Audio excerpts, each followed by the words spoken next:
Welcome everybody to another episode of Need Some Introduction. In today's episode, I'll be discussing the first two episodes of Better Call Saul. Episode 1 called Wine and Roses. Episode 2 called Carrot and Stick. Just a couple of reminders before we get going. First of all, these Better Call Saul episodes, will probably be posting on Tuesdays in the future.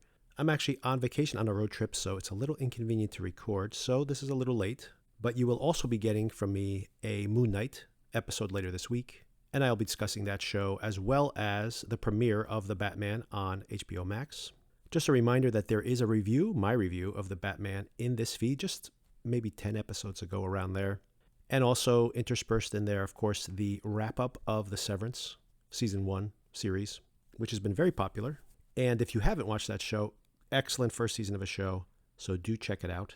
And we'll be wrapping up Moon Knight in just a couple more weeks, and we'll continue to be recapping Better Call Saul, Sona and I. Later in May, we'll be covering the Obi-Wan Kenobi show, the new Obi-Wan Kenobi show. And there's more Marvel content along the way. The new Doctor Strange film, just to name one, with Sam Raimi returning to directing. I'm very much looking forward to that. And so many shows that are wrapping up now that I'll be covering along the way, plus a slew of new shows in May as well. Stranger Things, The Boys is coming, something I'll probably be covering week to week. And of course, the summer movie season. So much to be covered here in the upcoming months. Make sure you subscribe so you know when those episodes become available. So with that out of the way, let's get into the breakdown of this first episode of Better Call Saul, Wine and Roses. Good morning, Don Juan. Lalo Salamanca is dead. Gunmen broke into his hacienda last night. Hired operators from the look of it. It was messy. Very messy. As for the Salamancas... Sangre por sangre. Yes, that is the Salamanca way. We are on the verge of chaos. But who did this? One minute I hear talk of the Colombians, the next, traitors. Traitors close to home. We know this much. Ignacio Varga is a rat. Don Eladio has put a price on his head. Every man we have is searching for him. When Varga's found, we'll know who he was working for. I assume Don Hector's been told. I called him myself. As for if he understood me, quien sabe. Listen to me. You must be careful, Gustavo. This is a dangerous time. No one is above suspicion. I understand. Good. As you may have noticed as fans of this series, each first episode we see a present state flash forward, I guess we would call it. Present day versus flashback, and I guess the whole series is in flashback. Not sure what the terminology would be. But we are in the future of the show itself. Post-Breaking Bad, Saul Goodman on the lam, and every single season we have this one black and white sequence that shows us what's happening in the current time frame. And these have all been in black and white. So interestingly, yet another cliffhanger we have is that Saul, in last year's opener, had been identified by somebody. This is the Cinnabon Saul that we've seen working in a mall, incognito. And we find out what a difference he has versus his previous lifestyle in this episode. These sequences have normally been in black and white.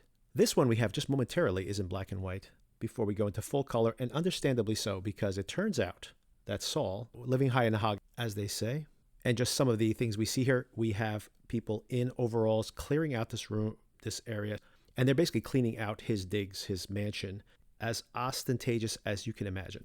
This is the caricature of like what they say Donald Trump, his lifestyle is. For example, Donald Trump doesn't actually have a gold toilet, but Jimmy McGill / Saul Goodman does indeed have a golden toilet and golden tiled bathroom, I should say.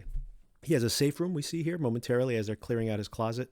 He has murals painted, and we also see like bras and panties flying all like kind of laid out all over the place, indicating that there was quite the party before Saul made his getaway. And also making me wonder that I'm pretty sure Kim Wexler isn't around if that's the way he's living his life. And speaking of Kim Wexler, Vince Gilligan and his co-creator of the show, Better Call Saul, was giving an interview where they asked what happens to Kim Wexler. And I think this was last season when they were preparing this season. And he left a clue, which was follow the tequila cap. It's understandable if you don't know the significance of this, by the way, but it's obviously important to the showrunners. As I mentioned before, it's very important whether you're reading a book, watching a movie, or in this case, watching a television show, to think about what are the filmmakers or the creators showing us first. And what they show us here is this bottle topper, which may seem vaguely familiar, and I'll let you know what it is if you haven't recently rewatched the show. There is a fictional tequila brand that's been circulating through Better Call Saul, I should say, through Breaking Bad and now Better Call Saul, called Zafiro Añejo, I believe. And it's a fake tequila brand. And the reason they had to come up with a fake one was because they couldn't get anybody to put their name on the tequila that Gus uses to poison his enemies back in a very memorable episode of Breaking Bad. So they invented a fake one. And as an inside joke, they've been reusing it across the franchise as an indicator of wealth and a very, very expensive high-end tequila. And the first time we see it in Better Call Saul is in season 2, where we see Kim and Jimmy conning an obnoxious character called Ken, pretending to be kind of rubes that have inherited some money, and they're asking for his financial advice. And they get him to buy shot after shot after shot of this very expensive tequila, and they really enjoy stiffing him on the bill at the end. And there's a lot of symbolism on the show, but this is a symbolic representation of Kim's duality, I believe. In this case, she puts on this persona, and it's a game they play that her and Jimmy/Saul play. And for both of them, for Kim, the appeal is definitely to go after bad guys. But it also seems to be Jimmy's motif as well, to think of himself as a Robin Hood, stealing from the rich and giving to himself most of the time, but hopefully doing a little bit of good at the same time. Or at least that's what he likes to believe. And Kim really likes this version of him, whether it's true or not. And I believe she aspires to it in herself. It's the glue that keeps their relationship together. So it's very important that we see it here falling out of the desk as it's being loaded onto the moving van at the end of this opening sequence, because it raises the question, why does Jimmy have it? Where is Kim if Jimmy has it? Because this bottle topper has floated throughout the show. There was a time when Jimmy thought he was going to get the Sandpiper settlement, and he bought some tequila to celebrate with Kim. And she actually was too busy with her straight job and nearly dies in a car accident. So in a way, once again, this is what Kim gets for trying to play things straight. Jimmy also at the time is pretty much playing things straight, and he gets screwed out of the deal, out of the money as well. So that's another lesson learned, and another time that the tequila comes in to represent something else. And as a matter of fact, when she decides to quit her job after things go terribly awry, she goes back to her office as she's cleaning out her office to get that bottle topper. So it's very symbolic of her relationship with Jimmy, and also of this inner balance that she's trying to get between the criminal and the straight-laced overachiever that she's been when she's been trying to do things the straight and narrow way, and the shortcuts that Jimmy's taken to achieve huge wealth, as we see here in this opening sequence. Like Vince Gilligan and Gould have drawn our attention to in these interviews, we should keep watching this bottle topper throughout the season and see what it foretells of the relationship between Jimmy and Kim. Okay, with just that opening sequence out of the way, we get into the plot. Nacho's on the run. We pick up basically the moment he lets the murder squad in, and we see like a very quick 1-moment recap of the finale of last season. Nacho's on the run, running all night long. Note to anyone out there who's trying to use this as a blueprint for getting into the criminal world, work on your cardio. You never know when that cardio is going to pay off. And Nacho's going to run a lot, so work on your cardio. Word starts to trickle out about the massacre, and people believe that Lalo is dead. Lalo is trying to reinforce this belief, and he goes to visit a guy. He calls him a mountain man. He's got covered in a very long beard. It's very interesting trying to read Tony Dalton's face here, the actor who plays Lalo, because we don't see it on camera, but he's being very courteous to this wife and her husband, but it's pretty clear that he murders them. Murders them both because, of course, she's an innocent bystander, but knows what's happening.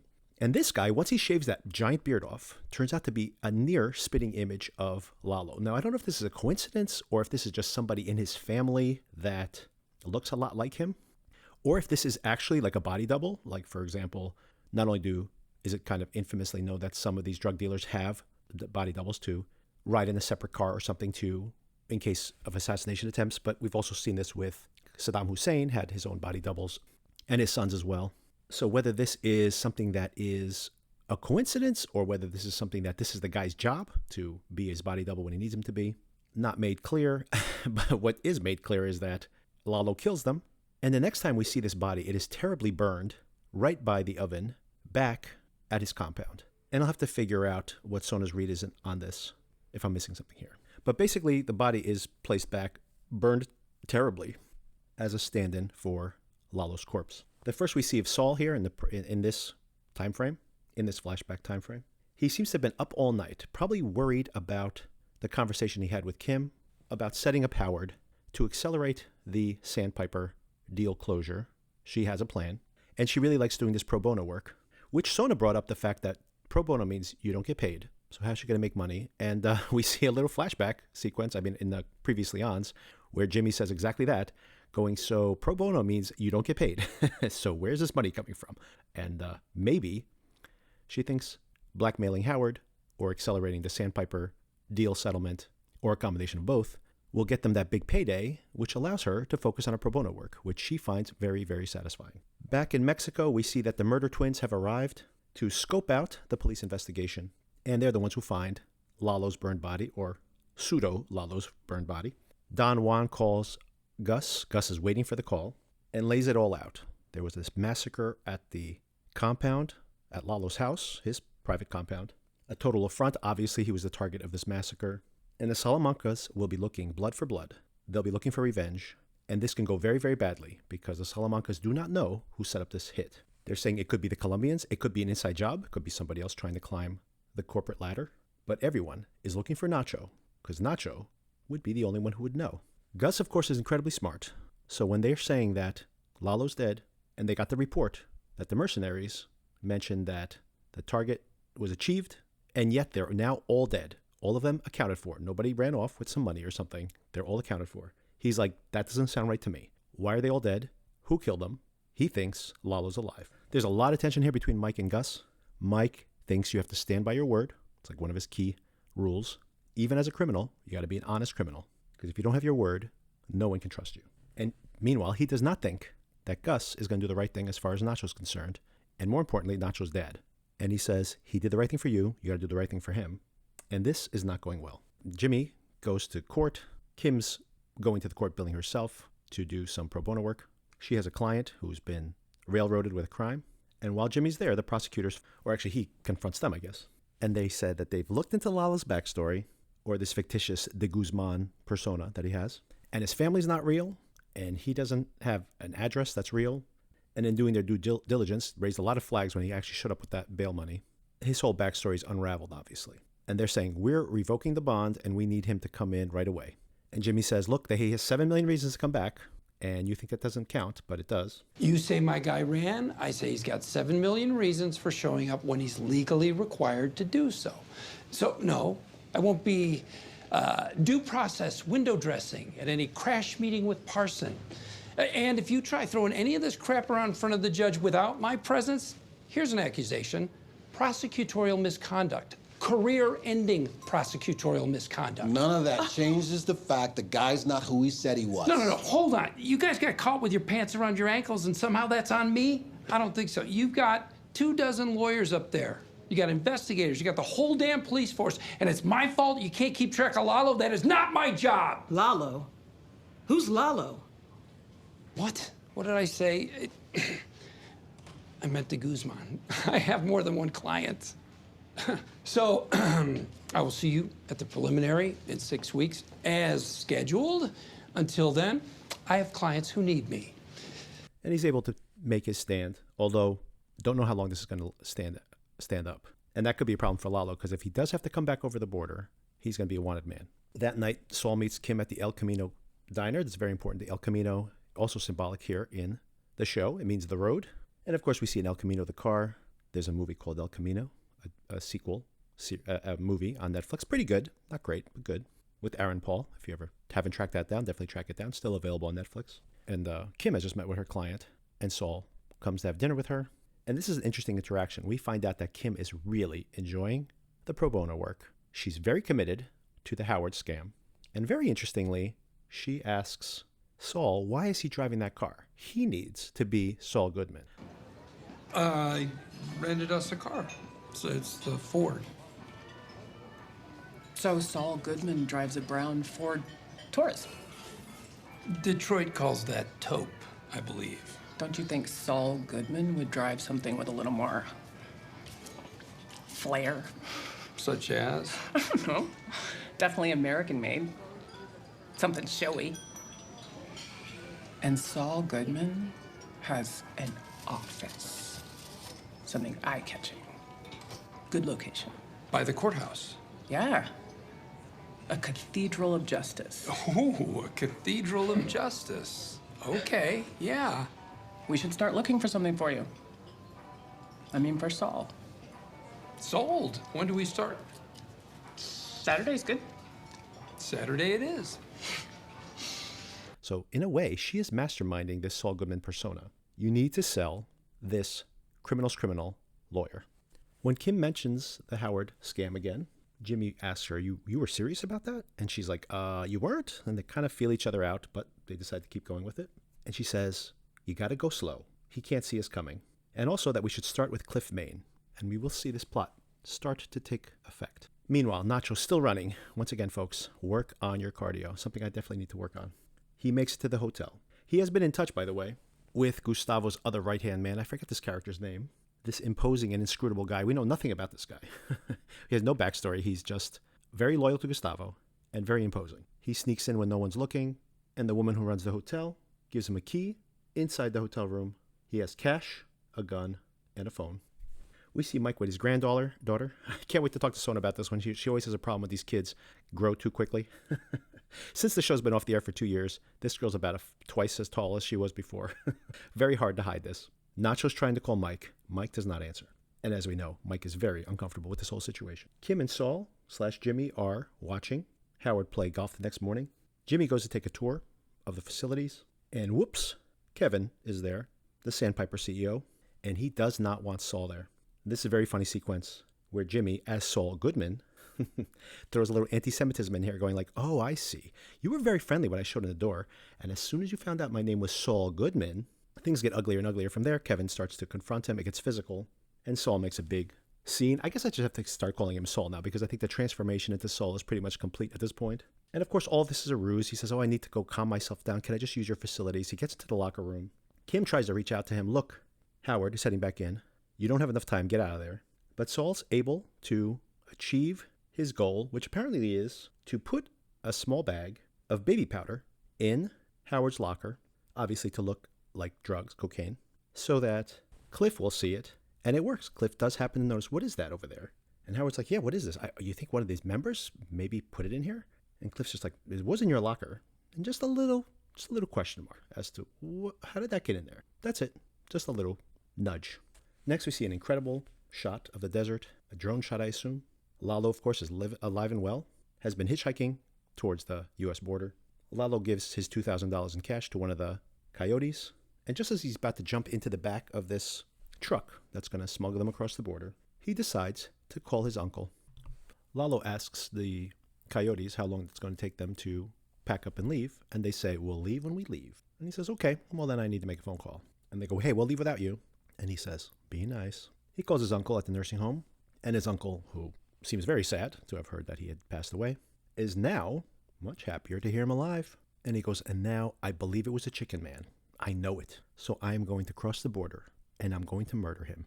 Of course, it's a terrible idea for him because he will probably be caught. And given the fact that he's already been arrested for another murder, it would probably be the end of him. So his uncle has something to say in a very tedious letter by letter way. He starts to spell out proof. He needs proof. And Lalo says, there is no proof. I just know it. And then he says, wait a second. There is proof. And he asks for his money back and says, I'm not crossing the border. I'm going back. I changed my mind. I'm not going. And? And you give me back my money. There's no refunds, asshole. I told you. Be nice.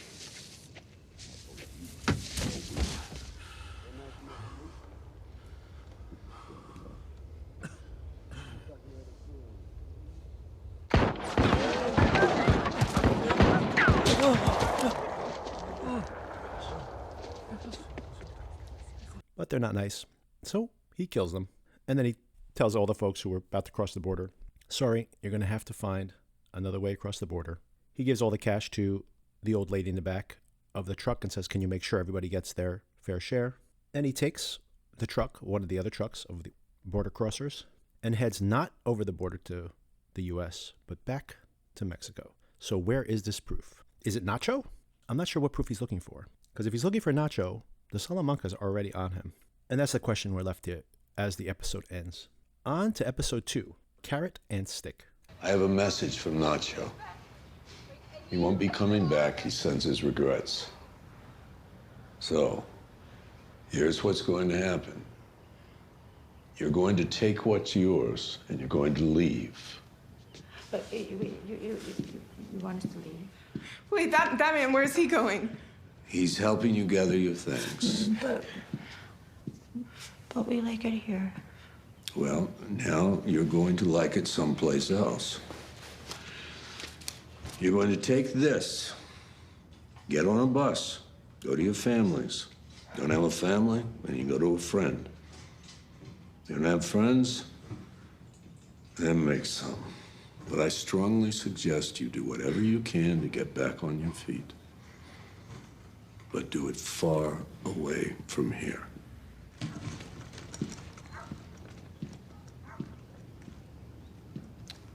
This goes back in my pocket in 5 seconds. You won't like what happens next. I think we're all familiar with the idea that there are 2 ways to get someone to do what you want them to do.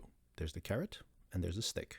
And we see multiple times the carrot, which is, hey, here's a reward for doing the right thing, or doing what I want you to do anyway, in this specific circumstance. And then there's the stick, the thing you don't want. So you can take the carrot or you can take the stick. But either way, you're going to do what I want you to do. And we see it here at the beginning. We are at Nacho's apartment with his strung out, possibly mentally ill, or possibly one caused the other, girlfriends, who are keeping themselves entertained while Nacho's missing. When Mike arrives, they of course freak out, thinking something terrible is about to happen. And Mike basically says, Nacho doesn't want to see you anymore. He's not coming back. And now you have to leave. And here's some money. Take this money and go back to your family, or go back to your friends, or make some new friends. But you can't stay here. And if you stay here, you're not going to like what happens. Carrot and stick. They, of course, take the money and run. And here's another motif that we see many times in Breaking Bad and in this show also. Another very clever technique that you screenwriters and creatives out there that you should take into account. Creating a mystery that gets resolved in the episode to only reveal a bigger mystery. We see in meticulous detail that Mike goes, breaks into Nacho's safe, measures it out, has his man, his assistant, bring in exactly the same safe. They now open the safe, take out all his Nacho's money, and as other valuables here, those being a fake ID for himself and for his dad. Very importantly, Mike pockets the ID for his dad. And then they put in an identical safe. They put all the money back. They put the fake ID back, exactly as it was. Plus, they put in a piece of paper, a bill, that seems pretty mundane. And that's it. They lock it up. And we're like, well, why did they do that? That mystery will be solved in this episode. But the larger mystery as to why they do this is not. So, very clever. Meanwhile, back with Saul and Kim. Kim mentions the next step of the scam needs to be to get somebody to just bring up, in passing, to Cliff that maybe Howard has a drug problem. And it has to be a big enough deal that Cliff will hear them out. But Cliff can't actually take the client. So who could this be? Who could this be? And Jimmy says, wait a second. I think I have a perfect candidate. And here we go. We have the Kettlemans. We're coming full circle. Last season, circling back to season 1. The Kettlemans, who embezzled all that money that Saul could have taken them for $2 million. And maybe all of the horrible things that are to befall these people could have been prevented if he had just stolen the money from those other criminals. And maybe that is the takeaway of this whole show in the end. Criminals should only steal from other criminals, especially these hapless folks who really can't keep themselves from getting into trouble. Of course, he plays them perfectly. He says, you know, the last time I gave you some inside information, you screwed me over.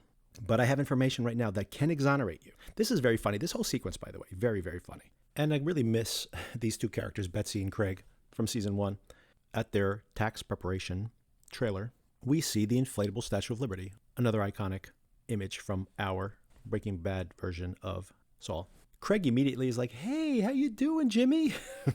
Even though he's done jail time because of Jimmy. Indirectly, of course. I mean, it's his own actions, and maybe he acknowledges that himself. Betsy, meanwhile, is the same. She doesn't trust him for a second, but he tantalizes them with the fact that you can be exonerated. We can actually get you exonerated. And of course, she still, or they both maybe, ever certain of their certainty, say, of course, that's why we ended up in jail. It's because the lawyer did a bad job. Not because they stole all that money. Of course not that. And the second that he gives them this information, after supposedly having a bulletproof document that they cannot go behind his back, she goes, I can go see any lawyer I want to. I already know this trick. And goodbye. We're taking this to a real lawyer. Which, of course, is Saul's plan from the beginning. So Jimmy's plan works. The Kettlemans have gone to see Cliff Main as the big hotshot lawyer in the area. He doesn't talk to them initially himself. They talk to like a junior partner. But they're like, no, we need to talk to the big man. We got big news here. Which, of course, it works because he's like, I don't want to talk to them. Wait a second. It's about Howard? Let me listen to this. And then again, they say, I think Howard was maybe high when he was representing us. And they say, do you have any evidence of this? And they say, oh, it'll all come out in discovery, which, of course, is something that Jimmy said. Slippin' Jimmy. But he thinks this doesn't really sound right. You don't really have evidence. You don't really have a case. And, by the way, I can't really do any work because it'll be conflict of interest. We're already doing other work with them. And you should go see other lawyers about it, but I don't think you're going to get anywhere with this. Just my honest opinion. And they leave in a huff. And they're like, we are going to go talk to other lawyers. Betsy's still very confident about this at this moment. And they leave, but we see another little seed getting planted. Cliff is, what's happening? What is this thing about Howard again? 2 times now.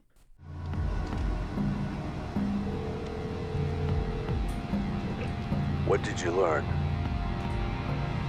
Lalo Salamanca lives. Mike suggests that everyone is going to be looking for Nacho, and the best thing they could do is go find him and rescue them themselves.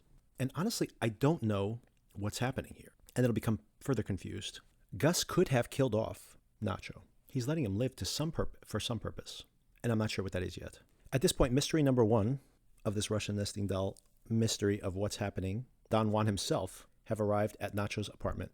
They cut open the safe, and they find the cash, the fake ID, everything that we saw earlier in the episode, plus that envelope. Why was that envelope in there? It has a phone number scrawled across the bottom. And when they call that phone number, it's the phone number to the hotel where Nacho's staying. So circling back to the beginning of the episode, one reading of this was that Mike did this on his own. Mike is letting Nacho get caught to get him out of the clutches of Gus, potentially, but that's not the case at all. Gus's right-hand man is there with him. So Gus is orchestrating this. He's allowing the cartel to capture Nacho. If Nacho talks, it points right back to him. So he wants that to happen? Or he thinks Nacho will keep his mouth shut? Maybe because they threaten his dad? Maybe. And if that's the case, they haven't communicated that to him, not recently anyway. So, very big mystery as to what Gus's grand scheme is.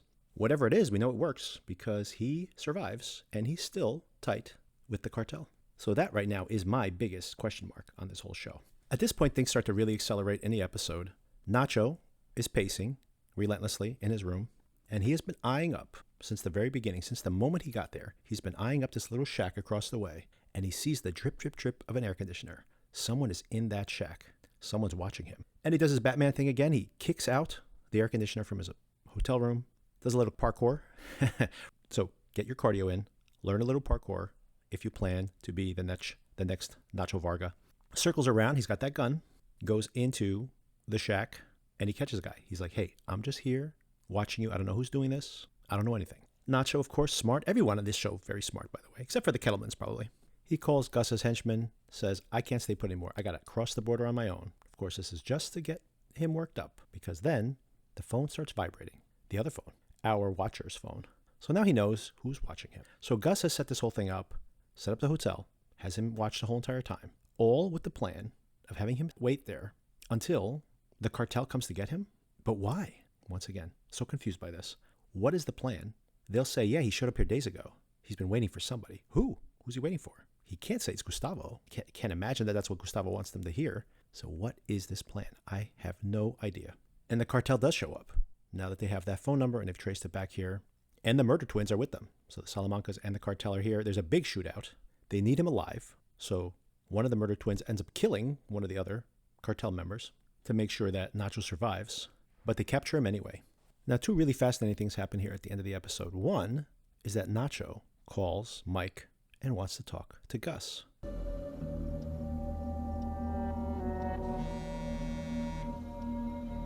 It's him. Bullshit. I've been calling Varga for hours. He hasn't picked up once. He's been trying to get me since he left Salamancas. You want me to answer it? Now, we have to assume this is after he's been captured. So we have to assume that whoever has him knows that Gus did this. How does Gus survive to make it to Breaking Bad? Big question mark here. The second really entertaining and fascinating thing that happens here at the end is that Jimmy goes to see the Kettlemans. The Kettlemans had figured out that Saul/Jimmy played them, but Kim doesn't want to let him go by himself. He says, I'm going to use a carrot, not a stick. He's going to bring some cash to pay them off. She's like, nah, I'm going to come with you. When they arrive, they say, we know what you're doing. I don't know what you're trying to do to Howard, but I do know that you're trying to screw over Howard. They, of course, are not happy to see her because they actually blame her for what happened to them. But he says, it's okay. She's just a friend. And she just is checking out the place, walking around, getting a feel for it, while they're threatening Jimmy, saying, I don't know what you want us to do. You can't just pay us with a little bit of cash. And we are going to go to Howard with everything that's happening. Saul goes, here's a little bit of money. Just let it go. They say, that's not going to work. Whatever you're trying to do to Howard, we're going to let him know. And I'm going to blow up your plan. Kim goes, okay, enough carrot. I know you don't want us going to Howard Hamlin, because whatever it is you're up to, I'm sure he would be very interested. Okay, let's just go easy on the threats. We want our lives back. The way they were before. Before. We lost everything. And we didn't deserve any of this. Okay. Enough carrot. Internal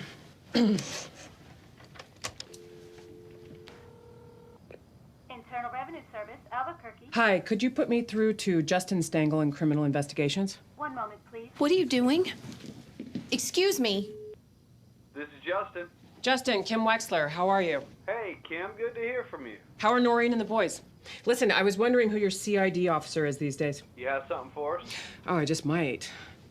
Tax preparer fraud. A lot of it. I'm listening. Well, it's this, rundown little mom and pop outfit I've had my eye on for a while. From what I can glean, their clients always end up with smaller refunds than they deserve. Please don't do this. Do the client sign over third-party authorization? Bingo. So what I'm thinking is, these creeps file legit returns with you guys, give the clients fake ones that show about half the proper amount, and then pocket the difference. Classic scam. Well, I know just the guy to go after these dirtbags. I'll transfer you over. Such a big help, Justin. You got it. You don't have to do this. Don't I? Betsy, you'll probably get 24 months, maybe 18 with good behavior. But Craig, you are a two-time loser. They will definitely make an example out of you. Each false return they discover will be a separate felony. What are we talking, 100?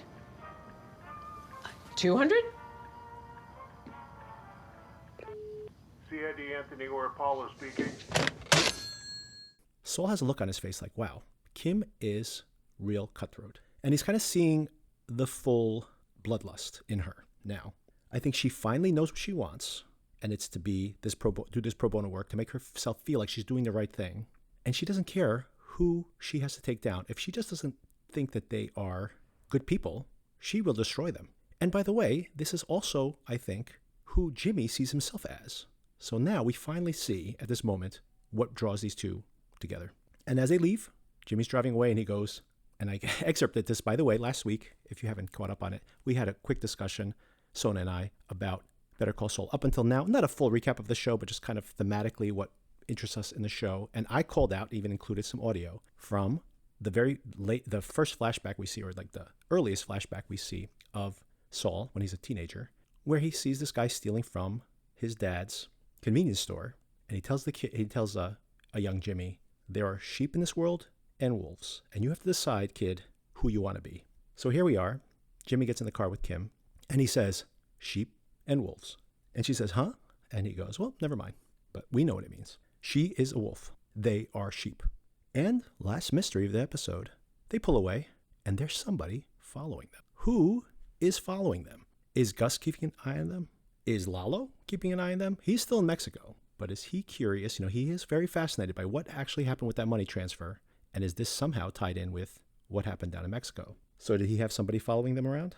It remains to be seen. And that's where we leave things. Okay, so what did I think of all this? I thought this was incredible. We are right back in the thick of it. We hit the ground running. We have some great suspense, some great action here. And the stakes could not be higher, right? Like, Howard's career's at stake. Jimmy and Kim's relationship could be in trouble, depending on what happens with this scam and how comfortable Saul/Jimmy is with all this. Kim's soul is at stake. Is she going to give in to the dark side? Nacho's life is at stake. And so is Gustavo. And we know Gustavo survives. We know that Mike survives. But there's something really tantalizing to watch a show and think, in any other circumstance, these people are definitely going to die. But we know they don't. So it's like, well, how did that happen? How does that happen, right? So fascinating to me anyway. Some people complain that, because we know these people survive, it somehow takes away the stakes. And we don't know that all these people survive, by the way. Kim may not survive. Why does Jimmy have that bottle topper? Nacho probably doesn't survive. I can't imagine him surviving this. Lalo probably does survive because he's just a shark. But I do want to mention something about Lalo here. He seems to do the decent thing with the money and seems to have some concern for those people in the back of the truck that were about to cross into the U.S. I mean, he didn't have to murder them all. It's just more mess that he has to clean up if he does. But he does honestly seem to have concern for them. And he also, it's kind of hard to read Tony Dalton's face, the actor, when he's about to murder his lookalike. But he does seem to have some regret as he's asking them about the mundanities of their lives, knowing that they're going to be put to an end so soon.